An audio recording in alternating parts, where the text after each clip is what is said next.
नमस्कार। अजय चतुर्वेदी। हाल के दिनों में देश के जिन 5 राज्यों में विधानसभा चुनाव हुए, उनका जो परिणाम आया, उसको लेकर के आज भी जारी बहस है। इन चुनाव परिणामों ने लोगों को सोचने पर विवश किया, खासतौर पर बुद्धिजीवी वर्ग, जो राजनीति को गहराई तक समझते हैं। देश किस दिशा में जा रहा है या किस दिशा में जाएगा, इन चीजों पर भी वो अपना विश्लेषण करते हैं, अपना तर्क देते हैं। जिस तरह से ये बीजेपी जो सत्ता में है, उसके खिलाफ देश के विभिन्न राजनीतिक दलों ने INDIA नामक जो गठबंधन बनाया, और उसके बाद जो ये चुनाव हुए 5 राज्यों मिजोरम, तेलंगाना, छत्तीसगढ़, राजस्थान और मध्य प्रदेश, इनमें से महज एक राज्य तेलंगाना में कांग्रेस ने जीत हासिल की। बाकी सभी राज्यों में उन्हें पराजय का सामना करना पड़ा। खासतौर पर हिंदी बेल्ट के जो 3 राज्य हैं, राजस्थान, छत्तीसगढ़ और मध्य प्रदेश, इन तीनों राज्यों के चुनाव परिणाम जो आए हैं, उसको लेकर हर कोई चौंक गया, क्योंकि ज्यादातर राजनीतिक विश्लेषक, यहां तक कि खुद बीजेपी और कांग्रेस भी इसे अप्रत्याशित मान रही है। कारण जो चुनाव के दौरान जो कैंपेनिंग हुई, उसमें भी प्रधानमंत्री, गृहमंत्री और बाकी भारतीय जनता पार्टी के शीर्ष क्रम के जो नेता हैं, उनका जो बॉडी लैंग्वेज था, वो कहीं से ऐसा इस बार नहीं दिख रहा था जिससे ये कहा जाए कि बीजेपी क्लीन स्वीप करेगी। लेकिन ऐसा हुआ। अब इसकी वजह चाहे जो भी रही हो, उसकी पड़ताल जारी है। कहा तो यह भी जा रहा है कि कांग्रेस अति महत्वाकांक्षी होकर के इस मैदान में उतरी। इसके पीछे राजनीतिक विशेषज्ञों का, विश्लेषकों का यह मानना है कि गठबंधन होने के बावजूद इन चुनाव में INDIA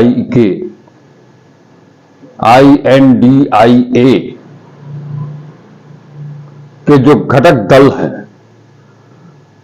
उनका न तो कोई महासम्मेलन हुआ, न कोई रैली हुई, न ही किसी बड़े नेता को इस चुनाव प्रचार के दौरान स्टार प्रचारक के रूप में उतारा कांग्रेस ने। चुनाव से पहले यह भी तय हुआ था कि इंडिया गठबंधन की एक महारैली मध्य प्रदेश में होगी, जिसमें सारे चेहरे एक साथ मंच पर उपस्थित होंगे। लेकिन ऐसा कुछ भी नहीं हुआ। कांग्रेस की हार के पीछे बहुत सारे कारण गिनाए जा रहे हैं। उनकी महत्वाकांक्षा, अति महत्वाकांक्षा, अब भाई भतीजावाद, परिवारवाद, तमाम सारी चीजें हैं। इसमें एक खासतौर पर राहुल गांधी ने जो एक स्लोगन अख्तियार किया, जनता के बीच में उछाला जाती जनगणना का, उसे भी कहीं कुछ लोग कारण मान रहे हैं। इन सब पर विचार करने के लिए, उनसे बातचीत करने के लिए आज हम फिर से एकत्र हो रहे हैं। कुछ विशेषज्ञों का यह भी कहना है कि जिस सत्ता परिवर्तन खासतौर पर राजस्थान और छत्तीसगढ़ में जो परिणाम आया है, वो सत्ता परिवर्तन का द्योतक है। वहीं मध्य प्रदेश में मुख्यमंत्री शिवराज सिंह चौहान ने जो लास्ट मूवमेंट में अपनी छवि को लेकर जो चर्चा चल रही थी, उसे और भुनाया विक्टिम कार्ड खेल करके। चौहान साहब मध्य प्रदेश की राजनीति ही नहीं बल्कि देश की राजनीति में एक महत्वपूर्ण स्थान है उनका। तो इन सब बातों पर चर्चा करने के लिए हम आज एकत्र हुए हैं और चर्चा करेंगे वाराणसी बनारस हिंदू विश्वविद्यालय विधि संकाय के प्रमुख रहे कुशल राजनीतिक विश्लेषक, कानूनविद, संविधानविद प्रोफेसर MP सिंह को हमने आमंत्रित किया है। हम उनसे इस राजनीतिक घटनाक्रम को लेकर चर्चा करेंगे कि आखिर क्या वजह रही है, क्यों इस तरह से कांग्रेस का ग्राफ, जीत का ग्राफ, कांग्रेस की जीत का ग्राफ वो कम नीचे आया। क्या सोचते हैं प्रोफेसर सिंह, क्या कुछ उनके दिमाग में चल रहा है, वो किसे जिम्मेदार मानते हैं, इन सब बातों पर आज हम फिर से प्रोफेसर सिंह के साथ चर्चा करेंगे। तो चलते हैं, प्रोफेसर सिंह से मुलाकात करते हैं और उनसे जानने की कोशिश करते हैं कि वो मौजूदा जो स्थिति है, जो परिणाम है, चुनाव परिणाम, वो क्या हो, आगे भविष्य में कांग्रेस के लिए एक चिंता का जो विषय है। अगले साल यानी 2024 में जो लोकसभा चुनाव होने हैं, उसे जीत में परिणत करने के लिए, परिवर्तित करने के लिए क्या कुछ करना चाहिए कांग्रेस को, विपक्ष को, इंडिया गठबंधन के घटक दलों को। तो हम सीधे पहुंचते हैं प्रोफेसर सिंह के पास। डॉक्टर साहब, आपका बहुत बहुत स्वागत है। हम लोग चर्चा करने के लिए आज एकत्र हुए हैं जो चुनाव परिणाम आया है 5 राज्यों में, उस पर, उसको किस दृष्टि से आप सोचते हैं, आपका थॉट क्या है? चतुर्वेदी जी, आपको बहुत धन्यवाद और सभी दर्शकों को मेरा नमस्कार। एक चीज मैं प्रारंभ में ही स्पष्ट कर दूं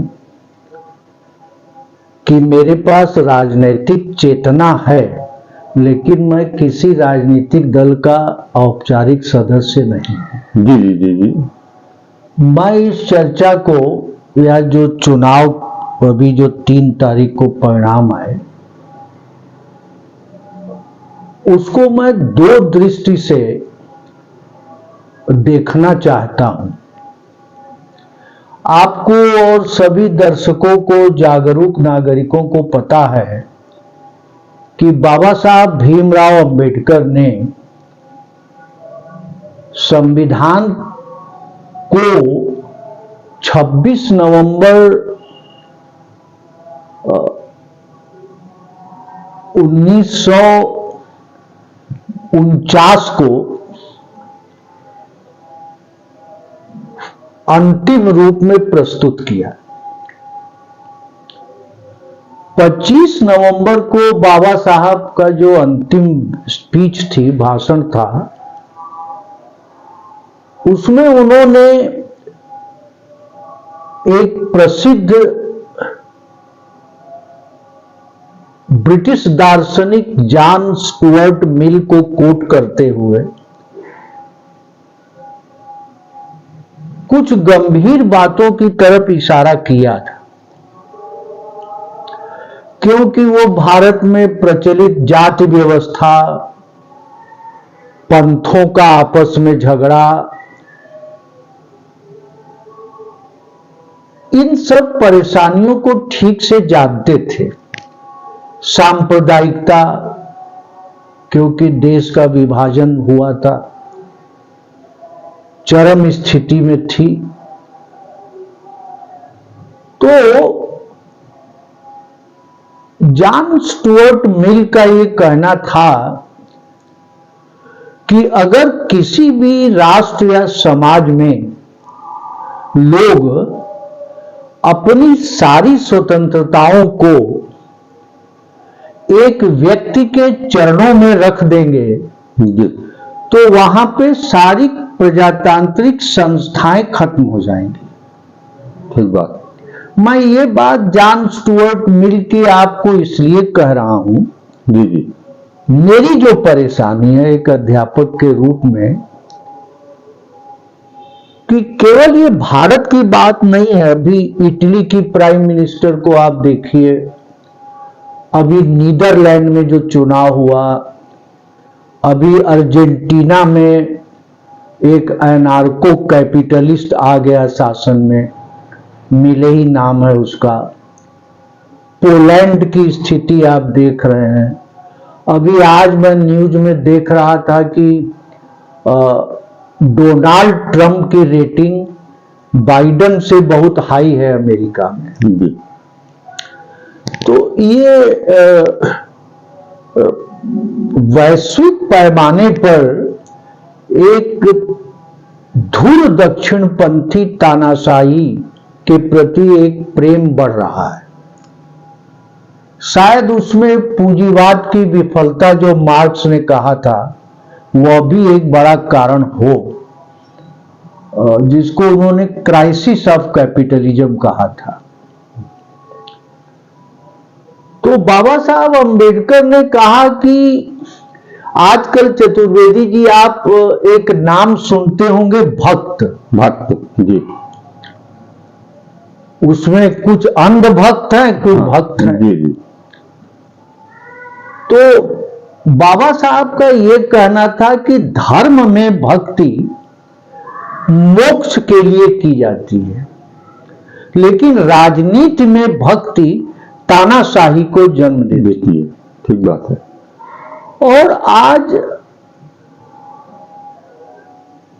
वैधानिक प्राविधानों और संवैधानिक अनुच्छेदों का उपयोग करते हुए दिखावटी तौर पर उसके आवरण के अंदर, अभी आपने महुआ मोइत्रा का साथ जो बर्ताव भाजपा के लोगों ने किया, एक मर्दवादी मनुवादी सोच के अंतर्गत, तो मेरी चिंता यह है कि जो गैर भाजपाई राजनीतिक दल हैं जी, वह राष्ट्र की इस गंभीर स्थिति को देखते हुए कि हमारा राष्ट्र किस तरह से धीरे धीरे जो मुंजे चाहते थे, जो मसूलनी से मिलने गए थे आरएसएस के, या जो गोल वर्कर की बंच ऑफ थॉट्स में भावना थी, जिसका सूत्रपात सावरकर ने किया था। जी। तो अगर ये लोग अपने छोटे छोटे स्वार्थों को छोड़कर, क्योंकि ये जो रीजनल पार्टीज हैं, हाँ, इनकी दृष्टि बड़ी सीमित है। इसको मतलब नेत्र विज्ञान के भाषा में मायोपिया कहते हैं। जी जी जी। ये दूर का देख ही नहीं सकते। इनकी एक समस्या है। हाँ। तो मेरी तो ये इच्छा है, और भारत में शायद जो भी उदारवादी धर्मनिरपेक्ष सोच रखने वाले लोग हैं, जिनका प्रजातंत्र के प्रति लगाव है, जी जी। शायद उन सभी की इच्छा होगी कि एक ज्वाइंट अपोजिशन, चाहे आप उसका नाम INDIA कहें, हाँ, या जो भी कहें, इन शक्तियों को रोकना बहुत जरूरी है।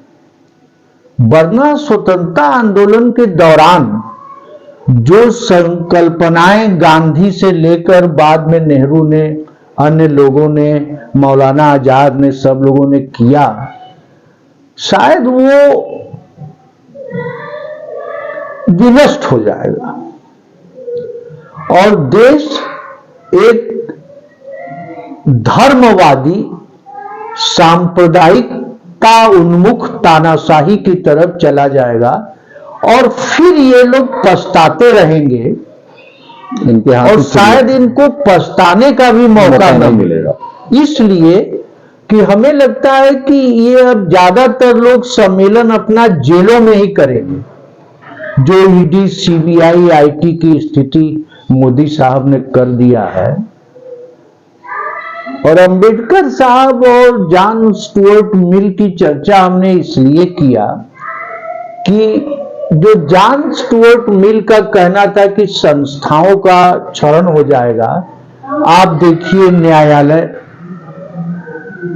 हम बहुत अदब के साथ कह रहे हैं कि यहां तक कि सुप्रीम कोर्ट, और मैं आप घोषणा कर दे रहा हूं आज कि सुप्रीम कोर्ट का फैसला 370 हटाने के भी पक्ष में आएगा, घुमा फिरा के। मैं आज एक घोषणा आपके मंच पर कर दे रहा हूं। जी जी जी। फैसला तो सोमवार को आने वाला है। हाँ। मैं आज घोषणा कर दे रहा हूं। चुनाव आयोग, जी, CBI, Enforcement Directorate, income tax, जी, पुलिस, ये सारी संस्थाओं की मर्यादाओं का लगभग पूर्ण क्षरण हो चुका है। जी, बिल्कुल बिल्कुल। और भले ही हम उसको कहें ना, देखिए आप एक अंतर समझिए कि भारत में जो रुख पनप रहा है, उसमें डायरेक्ट हिंसा मुसलमानों से हिटलर की तरह नहीं की जाएगी, लेकिन मुसलमानों को और ईसाइयों को, अन्य जो अल्पमत पंथ के लोग हैं, चाहे बुद्धिस्ट हो, जैन हो, इनको दोयम दर्जे का नागरिक बना दिया, लगभग बना दिया गया है। जी। और इनको जरूरत नहीं है कि ये जो जेनोसाइड हिटलर ने किया, आप देखते होंगे कि मोदी के परम मित्र हैं बेंजामिन नेतन्याहू, जी। तो शायद नेतन्याहू की तरह यहां खुल्लम खुल्ला मानववध न किया जाए, लेकिन इनकी इच्छा है कि इनको दोयम दर्जे का नागरिक बना दिया जाए और इनकी राजनैतिक क्षमताओं को शून्य कर दिया जाए। ये चाहे जो सोचते रहें, लेकिन चुनाव के लिए यह प्रभावहीन हो जाएंगे। बिल्कुल बिल्कुल, यही पूरा उपक्रम चल रहा है। अब इस गंभीर परिस्थिति में हम खास तौर से अभी 3 प्रांतों को ले रहे हैं। जी। राजस्थान, मैं मिजोरम को अभी नहीं ले रहा हूं, तेलंगाना को भी छोड़ रहा हूं, जी, वो बाद में टेकअप करूंगा। इन 3 प्रांतों में चतुर्वेदी जी भाजपा जीती नहीं है, कांग्रेस हारी है। जी, क्यों हारी? क्योंकि जो कांग्रेस का हाई कमान है, हाँ, वो बिल्कुल लुंज पुंज हो गया। देखिए, राहुल गांधी गहलोत को लगातार कह रहे थे हाँ, हाँ, कि आप कम से कम 40 लोगों का टिकट काटिए जिनके ऊपर गंभीर भ्रष्टाचार के आरोप हैं और एंटी इनकम्बेंसी है। जी, गहलोत के मन में यह था कि जब सचिन पायलट ने बगावत किया या जो भी कहिए, तो जिन लोगों ने इनको सत्ता में रखने के लिए मदद किया, उन भ्रष्ट लोगों को, उनको हम टिकट देंगे ही।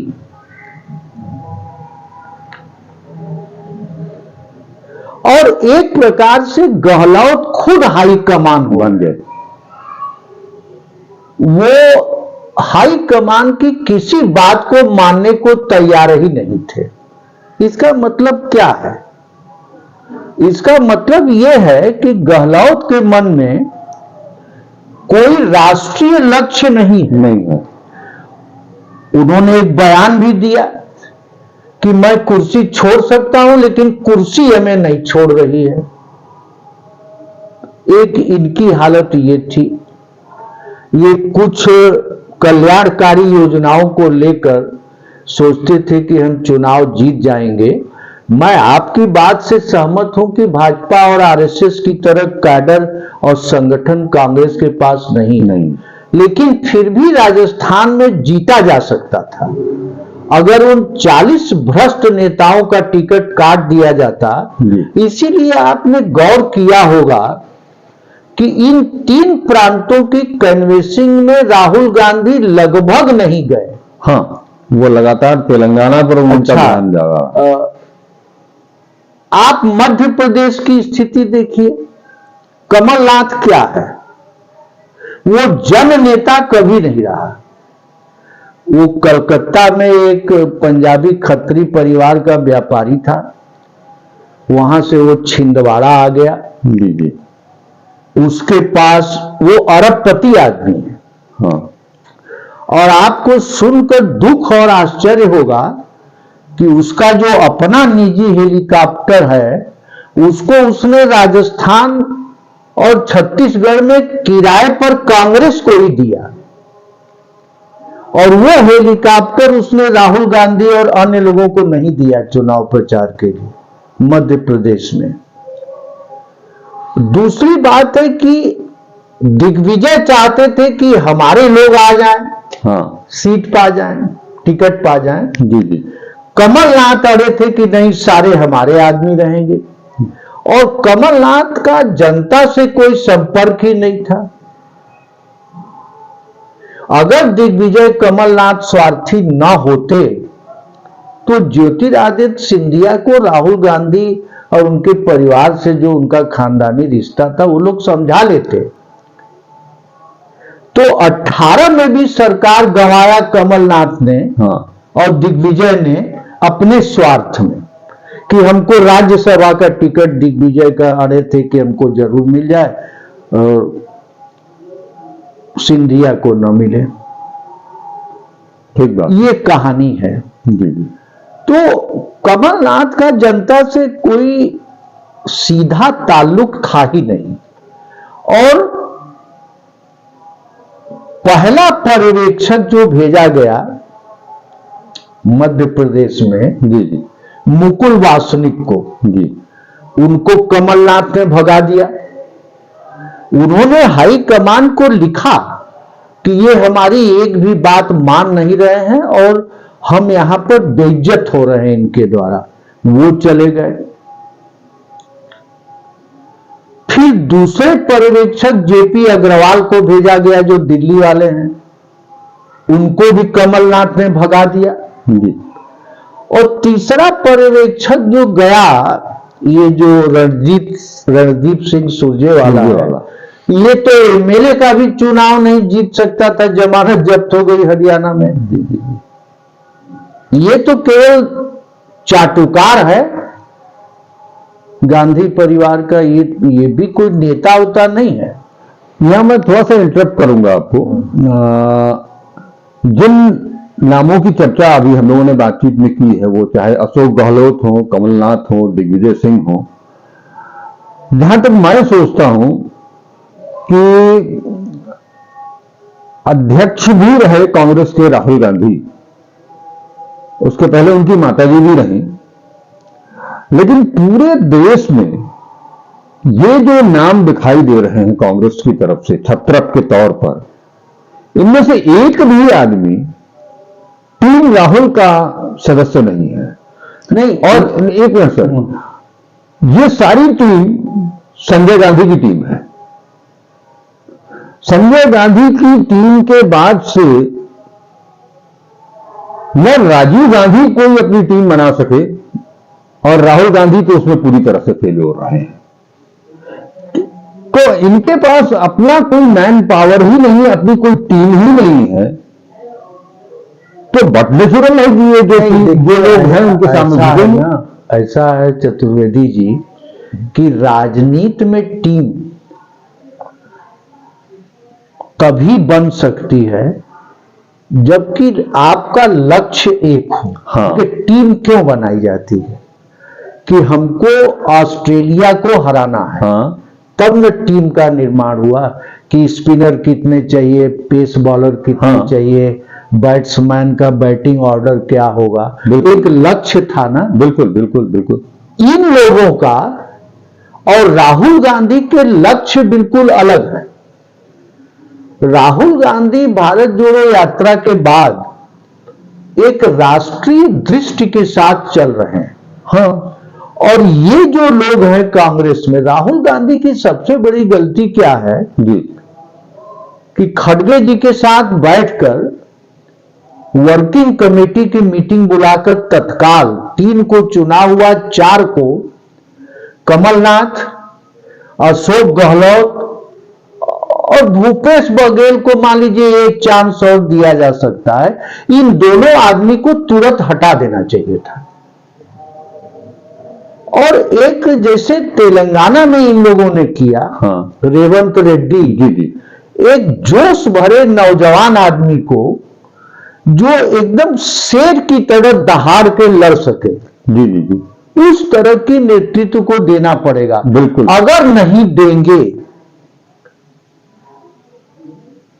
और हमें उम्मीद है कि शायद सोनिया गांधी इन लोगों को न निकालने देंगी, जी जी जी, मुझे ये भी डर है। हाँ। लेकिन अगर इन लोगों में जरा भी हया होती, राष्ट्र के प्रति लगाव होता, कांग्रेस पार्टी के प्रति लगाव होता, तो 3 की रात में ही इन लोगों को जाकर खड़गे जी को इस्तीफा सौंप देना चाहिए था। यही मैं कहना चाह रहा था कि राहुल गांधी के पास, नहीं, राहुल गांधी की गलती नहीं है। वो आदमी तो लगातार इन लोगों से निवेदन कर रहा था कि आप जैसे राजस्थान में 40 आदमी को मत टिकट दीजिए। वो मध्य प्रदेश में लगातार कह रहे थे कि जातीय समीकरण को ठीक बैठाइए।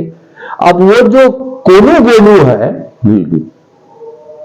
उसको राहुल गांधी ने भेजने की कोशिश किया, जिसने कर्नाटक भी जितवाया, तेलंगाना भी। हाँ। कमलनाथ ने कहा कि नहीं, हम इनके संग नहीं काम करेंगे, हम अपनी टीम को लेकर काम करेंगे। यही तो बात है ना सर।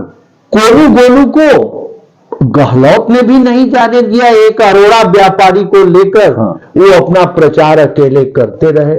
थोड़ा इसमें सचिन पायलट की भी गलती है। वो भी अत्यंत महत्वाकांक्षी लड़का निकल गया, उनको तत्काल मुख्यमंत्री का पद चाहिए था। अगर उसी स्टेज में अगर जमकर हस्तक्षेप हाई कमांड ने किया होता, हाँ। और गहलोत को एक सबक दे दिया होता, तो ये दुर्दशा नहीं होती। मैं एक बात और आपको बताऊं कि भूपेश बघेल ने जैसे तांत्रिक लोग सम्मोहन करते हैं। जी जी जी। जैसे मैं आपको उदाहरण दूं, जब मैं दिल्ली एयरपोर्ट पर उतरता हूं तो एक तरफ मोदी की बड़ी फोटो, एक तरफ बघेल की।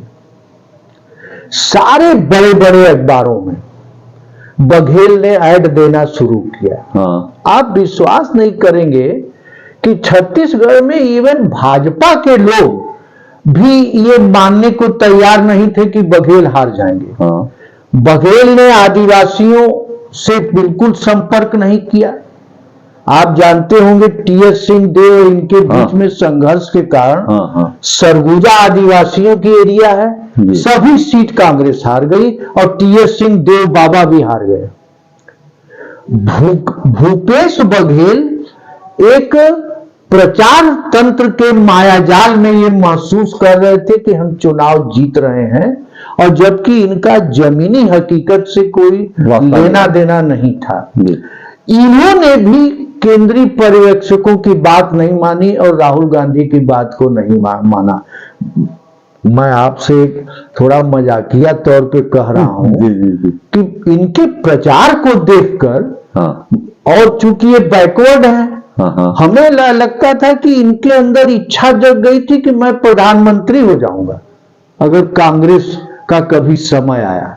भूपेश बघेल इतने महत्वाकांक्षी आदमी है। एक और आप बात समझिए, कमलनाथ और भूपेश बघेल ने राहुल गांधी की सोच का तहस नहस कर दिया है। कमलनाथ लगे हनुमान जी का मूर्ति गदा प्रियंका गांधी को जबरन खींच के नर्मदा पर ले गए।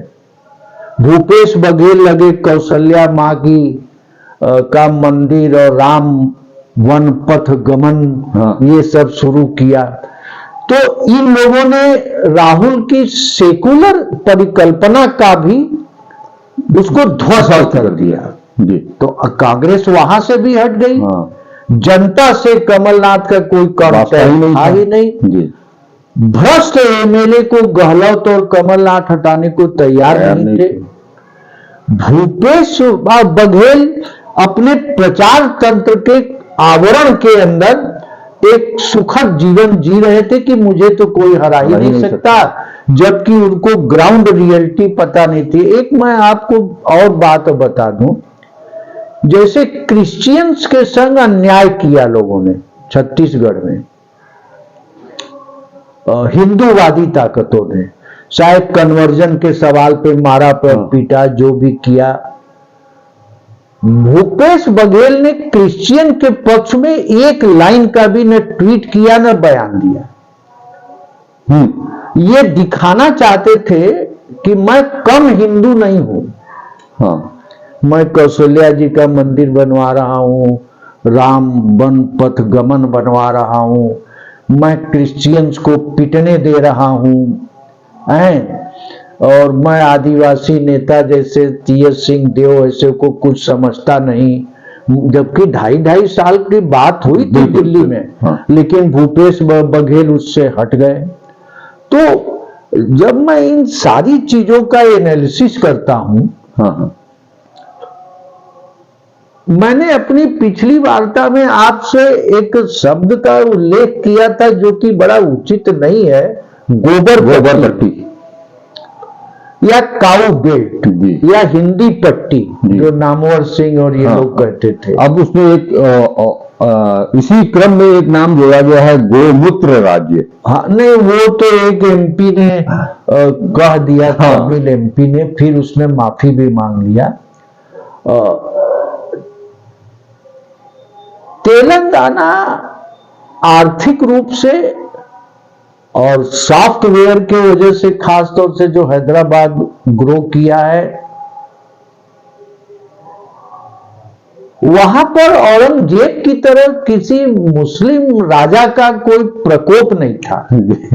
इसलिए भाजपा की दिक्कत साउथ में यह है कि वहां पर ये औरंगजेब का नाम ले नहीं सकते हैं हिंदुत्व जगाने के लिए।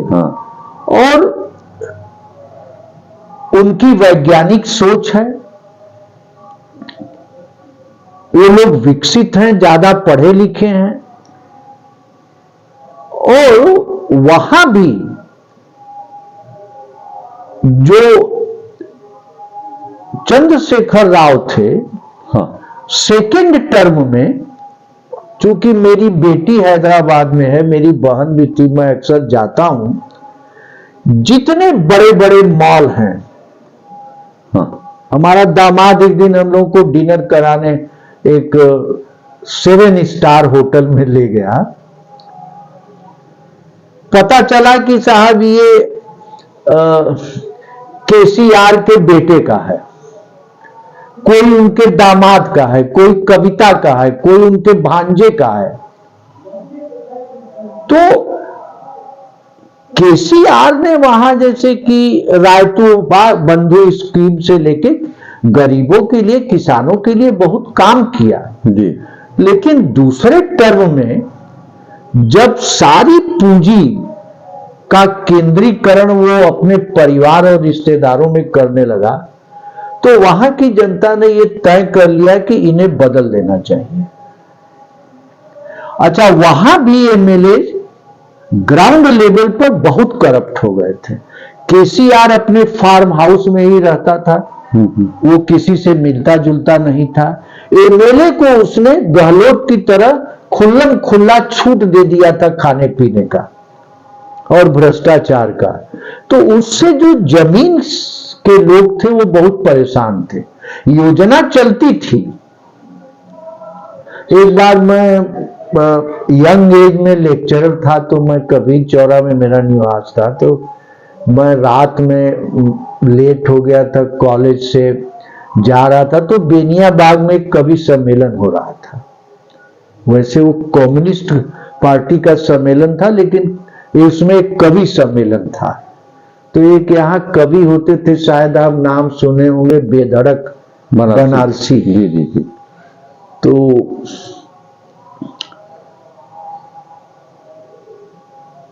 या एक मैं और आपको कहानी सुना दूं। एक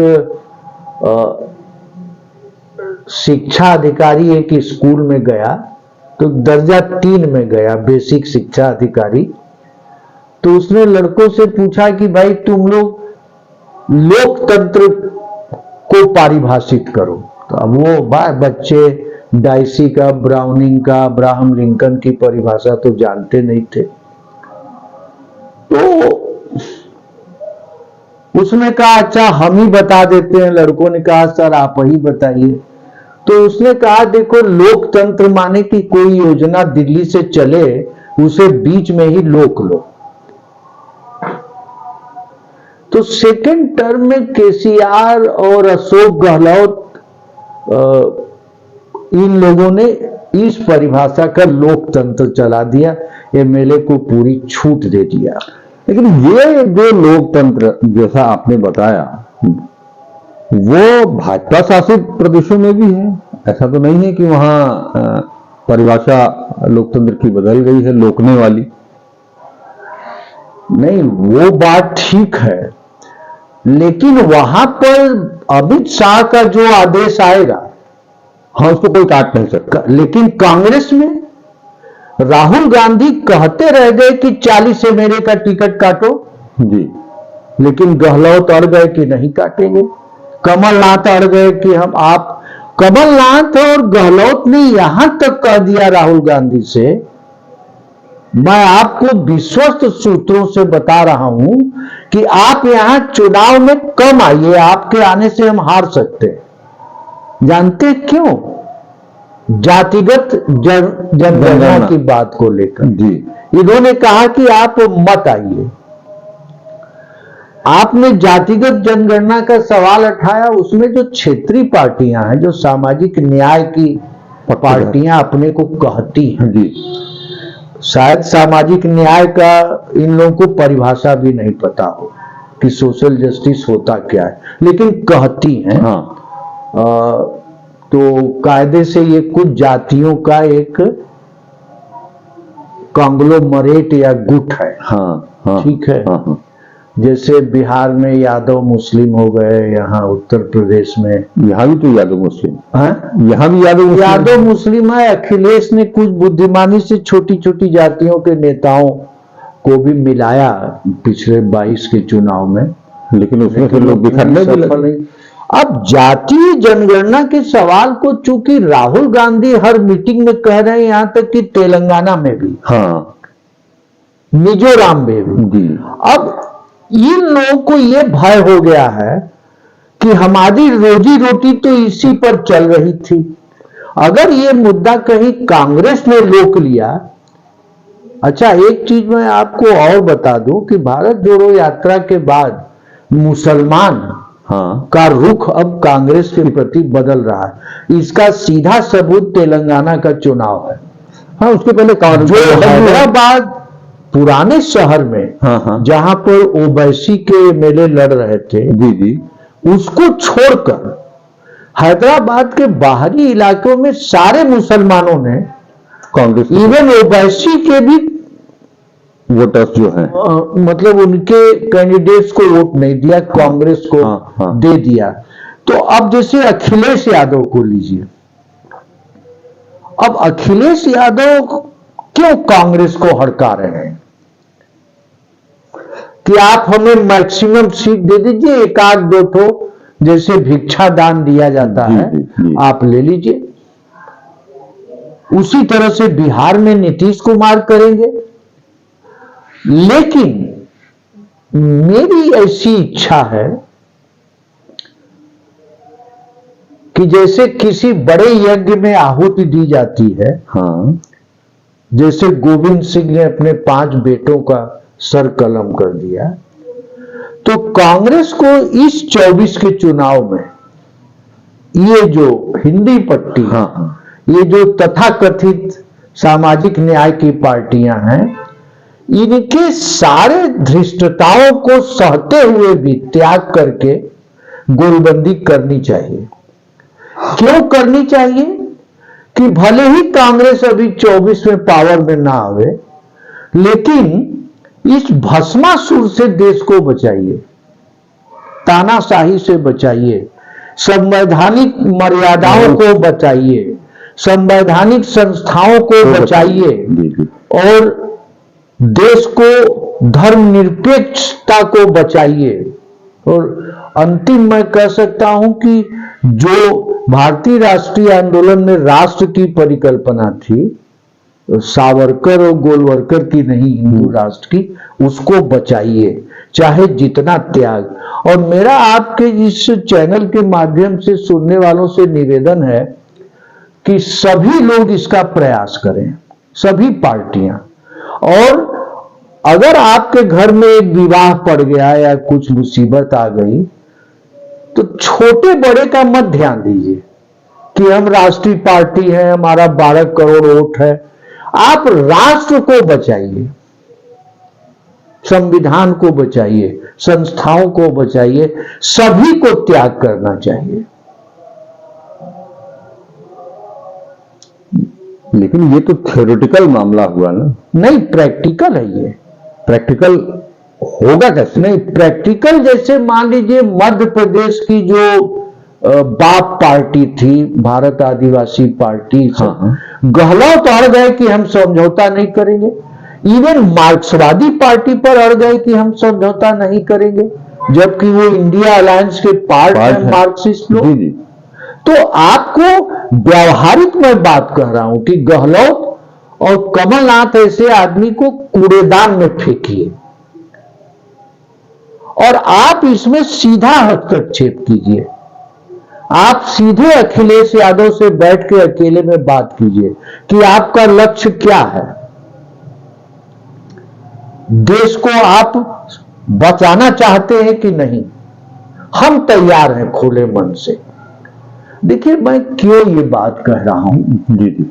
क्योंकि केरल में कोई समझौते की जरूरत है नहीं। हाँ वहां 2 ही पक्ष है, जी। या ये आए या वो आए, कांग्रेस आए या लेफ्ट आए, हाँ। दोनों दोनों इंडिया के पार्टनर हैं। जी बिल्कुल। तमिलनाडु में दिक्कत है नहीं, तेलंगाना में दिक्कत है नहीं, YSR रेड्डी जो है आंध्रा में, वो बाद में तय करेगा कि कौन पार्टी पावर में आ सकती है, उसके संग जुड़ जाएगा, जी जी। क्योंकि उसके ऊपर ईडी के 12 मुकदमे हैं। हाँ उड़ीसा में नवीन पटनायक अलग रहेंगे, वो बाद में तय करेंगे। कर्नाटक में आप अच्छी तरह लड़ सकते हैं। राजस्थान, मध्य प्रदेश में, छत्तीसगढ़ में कांग्रेस का सीधा मुकाबला है। हाँ। वहां कोई सीट शेयरिंग का झगड़ा है नहीं। केवल फंसता है उत्तर प्रदेश, बिहार, झारखंड में झगड़ा है नहीं, बिहार में भी ज्यादा झगड़ा नहीं है। सबसे ज्यादा झगड़ा एक इसमें सबसे खतरनाक पार्टी है आप जी, दिल्ली, पंजाब। और अगर आप न माने तो कांग्रेस को दिल्ली में और पंजाब में सीधे सीधे लड़ना चाहिए, कम वोट में। ठीक है, समझौता हो जाए बहुत अच्छा, लेकिन जिस तरह में केजरीवाल की जो महत्वाकांक्षाएं हैं, हमें दिक्कत है। हाँ, हो सकता है कि केजरीवाल को जेल जाने का भय सता रहा हो तो शायद समझौता वो कर ले अपने अस्तित्व की रक्षा के लिए।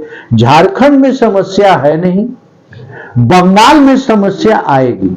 बंगाल में ममता बनर्जी वहां स्ट्रांग है, आप उनसे बैठ के खुले दिल से बात करिए।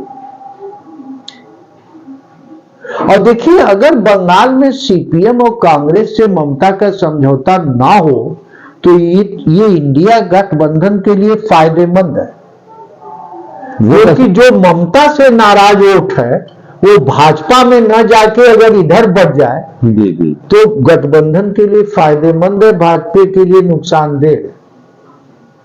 पिछले चुनाव में क्या हुआ कि ममता से सारे और लेफ्ट के सारे वोट सब चले गए भाजपा को। हाँ। ये दिक्कत हो गई, जो ममता को नहीं देना चाहते थे। तो इस तरह से मुझे नहीं लगता है कि ये बहुत बड़ी समस्या है। और लेकिन मैं फिर एक अंतिम वाक्य आपसे कहूंगा कि छत्तीसगढ़, मध्य प्रदेश, राजस्थान में कांग्रेस का वोट शेयर उतना ही है, हाँ, 40% के आसपास। भाजपा ने आदिवासियों को, छोटे छोटे समूहों को मिलाकर अपना वोट बढ़ाया। जैसे अगर आपके पास 100 रुपया है, वो 100 आपके पास है, हमारे पास 108 हो गया, तो 8% मध्य प्रदेश में बढ़ गया, इन लोगों ने मिला लिया। तो मेरा चतुर्वेदी जी ये आग्रह है, और अपने जो हम अंको देख रहे हैं कि तीनों प्रांतों में भाजपा जीती नहीं है, कांग्रेस ने अपने को खुद हरवाया है। समझ गए? मिजोरम की मणिपुर के घटना के बाद हाँ, स्थिति बहुत बदल गई, लेकिन एक प्रसन्नता की बात है कि भाजपा वहां भी नहीं है। ठीक है, कांग्रेस की सीट कम हो गई, पिछले बार से एक ही सीट रह गई। बीजेपी के राहुल गांधी वहां गए भी थे। तो जब कोई भयानक तूफान आता है ना, जैसे मणिपुर की जो स्थिति हुई और मिजोरम में जैसे लोग भाग भाग के कुकी लोग जाने लगे, तो जब इस तरह की आपदा की स्थिति हो गई मिजोरम की, तो वहां लोगों ने एक बग्गा वोट दे दिया। वो जो आईपीएस ऑफिसर है, लोहनडांगा क्या नाम है, उसको वोट दे दिया। और मिजोरम की तो एक तो सीट है संसद में। यूपी में जैसा आपने बताया कि शीर्ष नेतृत्व को कांग्रेस के या खुद राहुल गांधी को अखिलेश यादव से बातचीत करनी चाहिए। मुझे लगता है ऐसा कि अखिलेश का जो तेवर है, अखिलेश ने गठबंधन में शामिल होने के बावजूद जिस तरह से मध्य प्रदेश में 70, 72, 75 कैंडिडेट्स लड़ाए, और मध्य प्रदेश से कमलनाथ और उनके साथ जो अखिलेश के साथ जो टकरार हुई, या यूपी में अखिलेश या अजय राय को लेकर अजय राय को भी चिरकुट कहा। देखिए, अजय राय से हमको कोई उम्मीद नहीं, हम दूसरी बात कर रहे हैं। मैं इस शहर से, ये मेरा तीसरा पुष्ट है, और शायद ही मैं बहुत मिलता जुलता नहीं हूं नेताओं से, लेकिन मैं जानता सबको हूं। बिल्कुल बिल्कुल बिल्कुल। जिस तरह से इनकी भाषा है, लेकिन सबसे बड़ा प्रमाण घोषी है। सब लोग मिल के लड़े, 40,000 वोटों से हरा दिया भाजपा के कैंडिडेट को, जबकि पूरी कैबिनेट वहां आके बैठी थी। यहां भी कांग्रेस ने गलत किया। चुनाव परिणाम आने के बाद जिस तरह से कांग्रेस के प्रदेश अध्यक्ष ने यह कहा कि कांग्रेस जीत गई, कांग्रेस कैसे जीत गई? वो इंडिया गठबंधन की बात करते हैं, आप गठबंधन के साथ चुनाव लड़ रहे हैं। कि एक बार चर्चिल आए थे बॉम्बे, बड़े होटल में रुके थे, तो उनके सेक्रेटरी ने कहा कि साहब आप गांधी जी से मिल लीजिए। राउंड टेबल कॉन्फ्रेंस के पहले चर्चिल ने कहा कि हम उससे नहीं मिलेंगे। उसके सेक्रेटरी ने पूछा कि क्यों? तो उन्होंने कहा कि Gandhi is a great politician in the garb of a saint. संत के भेष में वो महान राजनीतिज्ञ है। अगर मैं मिलूंगा तो मैं ही फंसूंगा, मैं गांधी को नहीं फंसा सकता। मैं किसी का, चतुर्वेदी जी छीण हो रहा है, शरीर उम्र भी बढ़ रही है, मैं किसी को नाराज नहीं करना चाहता। नहीं, हम ये हमारी एक बात सुनिए। कांग्रेस के जो यहाँ के नेता हैं, अगर मैं चर्चिल के इस वाक्य को पलट दूं तो in the garb of leaders they are something else. जी। नहीं, हम उसके पीछे दूसरी बात करना चाह रहे थे कि ये अभी ताजा उदाहरण दिया।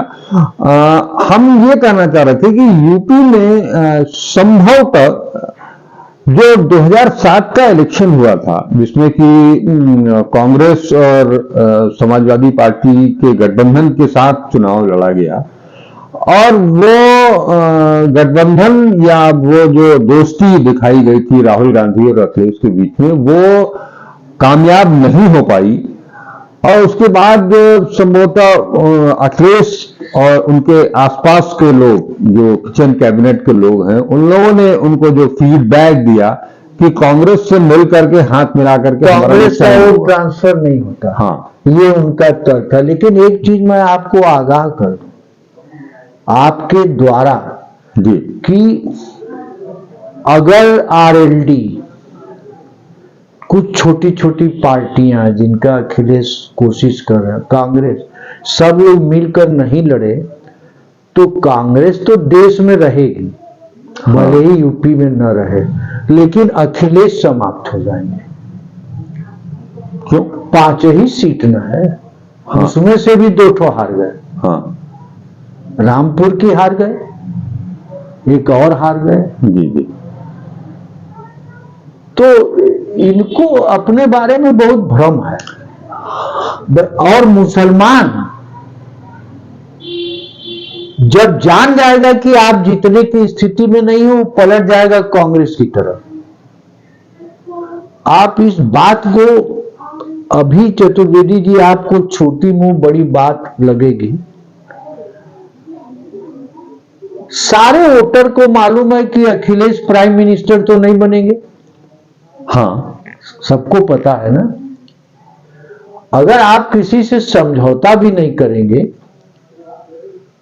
तो आप विधानसभा में यही 110, 5, 20 लेके घूमते रहेंगे, सरकार नहीं बना पाएंगे, और संसदीय राजनीति में आप शून्य हो जाएंगे। बहुत करेंगे कि अपनी वाइफ को हाथ पैर जोड़ के जिता लेंगे। हमने तो उसको संसद में एक आध बार बोलते सुना है। कोई इफेक्टिव न स्पीकर है, न जनता से उनका रिश्ता है। वो जो डिम्पल यादव है, न जया भादुड़ी का जनता से रिश्ता है, जो इनकी राज्यसभा की मेंबर है। उनके पति जो महानायक है, वो भाजपा के एजेंट है। अमिताभ बच्चन। वो एक्चुअली किसी के एजेंट नहीं, सत्ता के एजेंट है। सत्ता और पैसा, उनको 2 चीज चाहिए। वो पैसे के लिए। और अब की उत्तर प्रदेश में भाजपा गजब का काम, देखिए कौन बनेगा करोड़पति सीरियल हटा के अब उसमें रामायण दिखाया जाएगा। हाँ, वो एक नया राम रामायण। जन्मभूमि के जी उसके। जी। तो भाजपा तरह तरह का प्रपंच करेगी। हाँ। इसलिए बेहतर होता कि सब लोग एक साथ बैठते। 80 साल की उम्र खड़गे साहब की है। अगर इनको अपने अहंकार बहुत भी ज्यादा हो तो खड़गे की उम्र का लिहाज करते हुए जो भारतीय परंपरा है उसमें बैठे, साथ सब लोग मिलके प्रेम भाव से बात करें और जी जान से मिलकर लड़ें, वरना it will be too late. यहाँ एक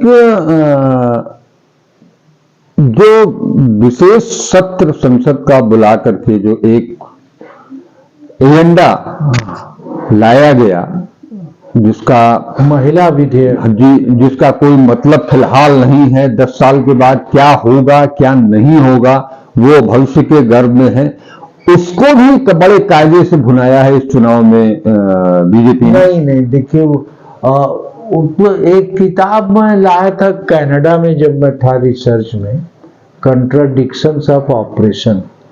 देखिए, महुआ मोइत्रा के निकलवाने में 2 औरतों का ही हाथ है। हाँ, तो वो मुद्दा इस बार की था नहीं। महिलाएं ये उज्ज्वला स्कीम या मध्य प्रदेश में लाडली बहना या मोदी जो बार बार में परिवारजनों, शौचालय, 5 किलो अनाज, तो एक आप और राजनीति भाजपा की समझिए। मोदी की राजनीति ये है कि हम बहुमत को गरीब रखेंगे, कुछ घरों को सब कुछ लुटा के दे देंगे और गरीबों को राशन बांट के और कुछ 6000 साल में किसानों को देकर चुनाव जीतते रहेंगे। ये भारतीय वोटर ने अपनी औकात दिखा दिया है। दक्षिण के वोटर ये औकात नहीं दिखाएगा। एक बात आप समझ लीजिए, जो आप तेलंगाना की चर्चा कर रहे थे, आप अगर आंकड़ा निकाल के चतुर्वेदी जी देखिए कि राहुल गांधी, सोनिया गांधी 2 बार हैदराबाद गए। हाँ, लेकिन सोनिया गांधी राजस्थान, मध्य प्रदेश, छत्तीसगढ़ नहीं। क्यों? क्योंकि ये सब खुद हाईकमांड हो गए थे। न ये सब पार्टी के प्रति वफादार हैं, न राष्ट्र के प्रति। ये सब केवल अपने स्वार्थ में पड़े हों। अगर कांग्रेस इसी तरह से चली तो कुछ कुछ टापुओं में रह जाएगी। जी जी। अदरवाइज उसका राष्ट्रीय चरित्र, ये जो दरबारी नेता हैं, जो आपने संजय गांधी का उल्लेख किया, उस आदमी का तो मैं नाम भी नहीं लेना चाहता, क्योंकि कांग्रेस के मर्यादाओं के पतन का जनक था संजय गांधी। चाहे मुसलमानों का सवाल जो उसने जामा मस्जिद उसके इर्द गिर्द करवाया, नसबंदी का सवाल उठाया, या दलालों की जो टीम उसने बनाया, जिसमें आप कुछ नाम ले रहे थे, मैं नाम नहीं लेना चाहता, इनसे राहुल गांधी को हिम्मत के साथ एक बार लड़के निकाल देना पड़ेगा। वही चीज जो मैं आपसे कहना चाह रहा था, जिस पर आपने टीम की जरूरत बताया।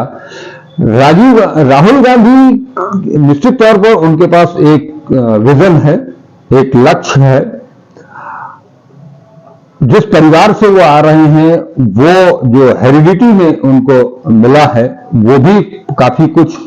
और हाल के दिनों में हमको लगता है कि पिछले 5-7 साल में उन्होंने जो स्टडी की है, उसके बाद से जो चीजें आई हैं, और जो उसके बाद फिर उन्होंने जो भारत जोड़ो यात्रा निकाली, वो जो एक मिनट उनका जो व्यू है, उस व्यू को फॉलो करने वाले भी तो उनके पार्टी में होने चाहिए। नहीं, ऐसा वही मैं कह रहा हूं, उनके पार्टी में हैं लोग, तो उनको खोज करके निकालना चाहिए। यही मध्य प्रदेश में अरुण यादव, जीतू पटवारी से लेके बहुत लोग हैं। सवाल है कि जब आप ढक्कन खोलेंगे तब ना अंदर की चीज निकलेगी। ये अशोक गहलोत टाइप के लोग ढक्कन बन के चिपक गए हैं, इनको पहले हटाओ। क्या आप बात करते हैं? बहुत लोग हैं। आखिर तेलंगाना में कहां से आ गया रेवंत रेड्डी? पहले से था? नहीं था तो उनके पास। नहीं, देखिए वो विद्यार्थी परिषद का सदस्य हाँ। था, भाजपा में कभी नहीं था, वो टीडीपी में गया, वो टीआरएस में गया, कांग्रेस में आया। सवाल है कि खेल का मैदान खाली था। हाँ।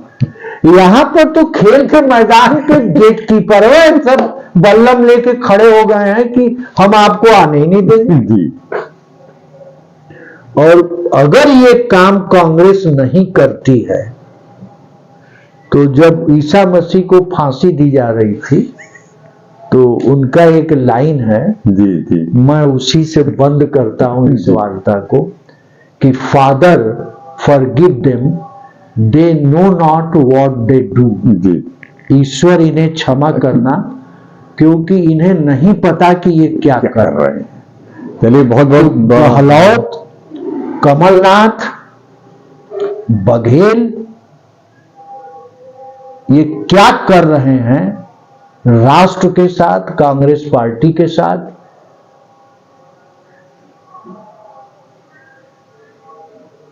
या तो ये जानते नहीं, स्वार्थ से इतने घिर गए हैं, या तो अगर जानते हैं तो ये राष्ट्र हित में काम नहीं कर रहे हैं, कांग्रेस के हित में तो नहीं कर रहे हैं। ठीक बात कहा आपने। आपसे बहुत लंबी वार्ता हुई और आपने एक एक चीज को बहुत करीने से हमारे दर्शकों को समझाया है, बताया है। अगर हमारी बात कांग्रेस हाईकमान तक पहुंचती है तो हम उनको भी सचेत करने का जो आपने काम किया है आगे के लिए, और इंडिया गठबंधन के जो छत्रप हैं, क्षेत्रीय पार्टियों के जो नेता हैं, वहां तक जो बात अगर पहुंचती है तो निश्चित तौर पर वो, हम उम्मीद करेंगे कि वो इस पर मंथन करेंगे और 2024 के पहले ही अपनी टीम को एक लक्ष्य के साथ आगे लेकर के जाएंगे। इन्हीं उम्मीदों के साथ हम आगे फिर मिलेंगे, मिलते रहेंगे, बातचीत होती रहेगी। तब तक के लिए आप हमारे साथ जुड़े रहिए, वीडियो को पूरा देखिए, नहीं तो आप इसको समझ नहीं पाएंगे। इसको कायदे से समझने के लिए देश हित में ये जरूरी भी है। लिहाजा आप हमारे साथ बने रहें, वीडियो को लाइक करें, कमेंट करें। अगर चैनल को अब तक सब्सक्राइब नहीं किया है तो सब्सक्राइब करें। नमस्कार, अजय चतुर्वेदी।